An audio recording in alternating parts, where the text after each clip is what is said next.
Добар ден, драги пријатели, и добре дојдовте во денешната епизода. Но Тамара, дали е подобро да се јаде овошје или да се пие како смути? Генерално, значи вака сега, смутито прво мене ми одговара супер, Тамара, затоа што прво е по нема жвакање, е по едноставно и е полесно, али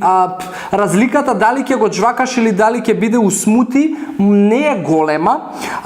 Ако биде, не знам, овошјето ако го гледаме како цедено, веќе има разлика, затоа што ако цедиш овошја од типот, не знам, лимон, портокал и така натаму, ако и тие можеби ги вклучуваш во појадокот, у тој случај цедењето на сокови и правењето на сок од овошје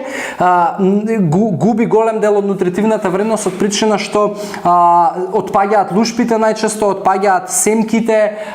нешто што носи голема нутритивна вредност, затоа јас би одел со жвакање или максимум со смути, но ако правите смути кои што вклучувате и зеленчуци, јас би рекол да одите на опција жвакање, затоа што некои од зеленчуците, особено зелените, кои што многу често почнуваат луѓе да ги вклучуваат во исхраната и во појадокот, значи зелените со оние темно листести зеленчуци како спанаќ, блитва, келј, ако можеби ги вклучувате во самото смути, јас би рекол да ги жвакате живи и да ги преферирате повеќе како свежи салати, затоа што ако жвакате зеленчуци кога ќе дојдат прво во судир со плунката, има бактерии кои што нитратите ги претвараат во нитрити, кога ќе падне во желудникот, дигестивниот систем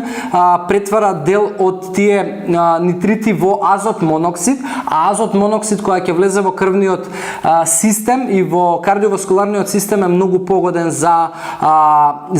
зголемување на еластичноста на крвните садови, значи му помага на оној последен слој од крвните садови кои што продуцира азот моноксид да му е олесни работата и освен што ги добиваш и секако веќе нутритивните вредности од самите зеленчуци и овошја, може да се случи ова. Значи се работи за сите овошја зеленчуци кои што во својот состав имаат некакви нитрати. Така да, ја секогаш повеќе би одел прво би одел со опција жвакање, второ би одел со опција смути. Али да не се лажеме, значи ја поише правам опција смути, затоа што ми е поедноставно и полесно, али барем за зеленчуците секогаш гледам да бидат у свежа форма, никогаш не ги правам во смути.